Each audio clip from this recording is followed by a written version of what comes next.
নারীরা কবরে যাবেন না, তারা কবরের বাইরে থেকে আপনার আব্বার জন্য দোয়া করে ফেলবেন। পুরুষরা যাবেন, প্রায় কবরে যাবেন। কবরের চারদিকে ডিজাইন করে বড় দেয়াল, গম্বুজ এগুলো করা যাবে না। আর কবরে পড়ে থাকা ব্যক্তির কাছে কিছু চাওয়া যাবে, চাইতে হবে কার কাছে? ইদা সাআলতা ফাসআলিল্লাহ ওয়া ইদা ইসতাআনতা ফাসতাইন বিল্লাহ। যদি চাইতে হয় কার কাছে চাও? সাহায্যের দরকার, কে সাহায্য পাঠাতে পারে? এজন্য বিপদে আপদে সব সময় কার কাছে চাবো? বিশ্বনবীর কবরের সামনে দাঁড়িয়েও কিছু চাওয়া যাবে? যাবে না, কারণ বিশ্বনবীও চাইতেন কার কাছে? বিশ্বনবী নিজেই চাইতেন আল্লাহর কাছে। এজন্য আমাদেরও চাইতে হবে কার কাছে? আল মাইয়িতু ফিল কবর কাল গরীকু ফিল বাহর। সাঁতার না জানা ব্যক্তি সাগরে পড়ে গেলে যেমন অসহায়, মরে গেলে মানুষটা তার চেয়েও বেশি অসহায়, ঠিক কিনা? অসহায় কবরের মানুষ আপনারে কি দিবে? দিবেন তো আপনি। আপনি যেই তার জন্য দোয়া করবেন, ফাতিহা পাঠ করবেন, ইখলাস পাঠ করবেন, তার জন্য মাগফিরাত কামনা করবেন। আপনি দোয়া করলে তার জীবনের গুনাহ ক্ষমা করে দিবে কে?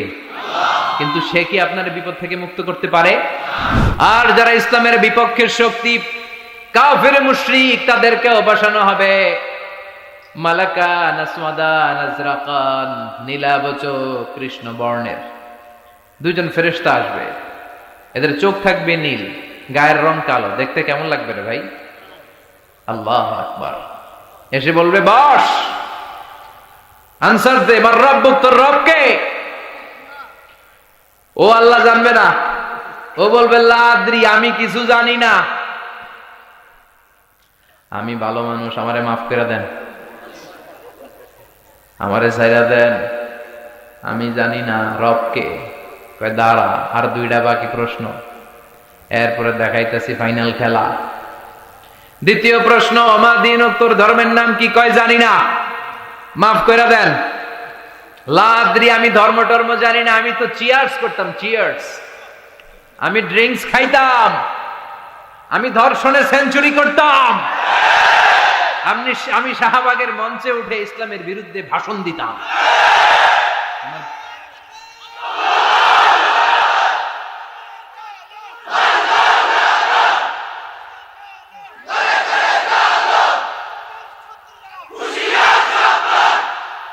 সে পাগলের মতো বলবে, লা আদরি, আমি কিছু জানি না, আমি কিচ্ছু মনে করতে পারছি না, কে আমার রব? আমার কিছু মনে নাই, আমার জীবনটা আমি ডেডিকেট করেছি ইসলামের বিপক্ষে, আমার জীবনটা আমি শেষ করেছি কোরআনের বিপক্ষে। দুইটা প্রশ্ন শেষ, বাকি কয়টা?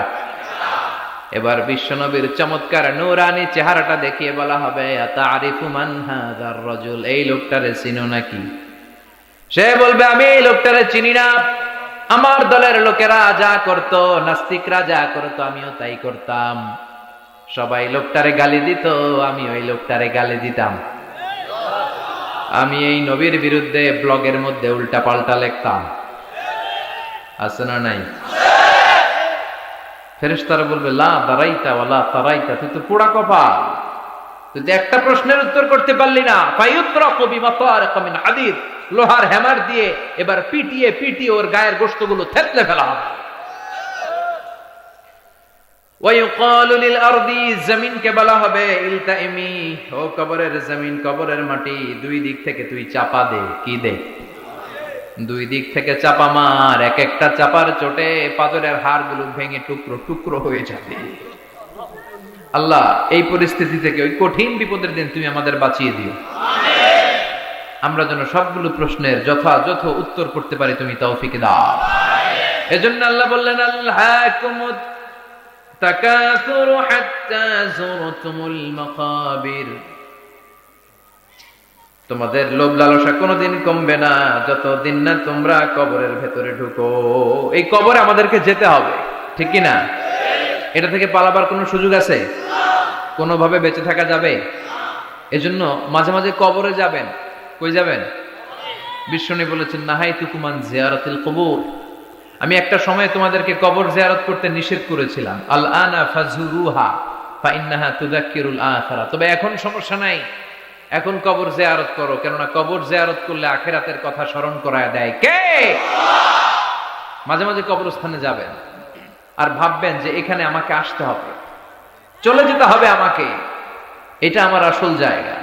তবে মহিলারা যাবেন না, কারণ মহিলারা লাশ, কবর আর রক্ত দেখলে সহ্য করতে পারে না, তারা বিলাপ শুরু করে দেয়। আছে না নাই?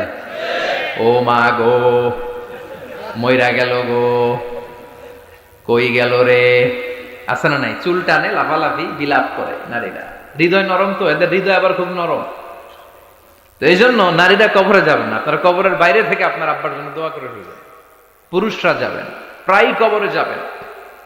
কবরের চারদিকে ডিজাইন করে বড় দেয়াল, গম্বুজ, এগুলো করা যাবে না। আর কবরে পড়ে থাকা ব্যক্তির কাছে কিছু চাওয়া যাবে? চাইতে হবে কার কাছে? ইদা সাআলতা ফাসআলিল্লাহ ওয়া ইদা ইসতাআনতা ফাসতাইন বিল্লাহ। যদি চাইতে হয় কার কাছে চাও? সাহায্যের দরকার, কে সাহায্য পাঠাতে পারে? এজন্য বিপদে আপদে সব সময় কার কাছে চাবো? বিশ্বনবীর কবরের সামনে দাঁড়িয়েও কিছু চাওয়া যাবে? যাবে না, কারণ বিশ্বনবীও চাইতেন কার কাছে? বিশ্বনবী নিজেই চাইতেন আল্লাহর কাছে। এজন্য আমাদেরও চাইতে হবে কার কাছে? আল মাইয়িতু ফিল কবর কাল গরীকু ফিল বাহর।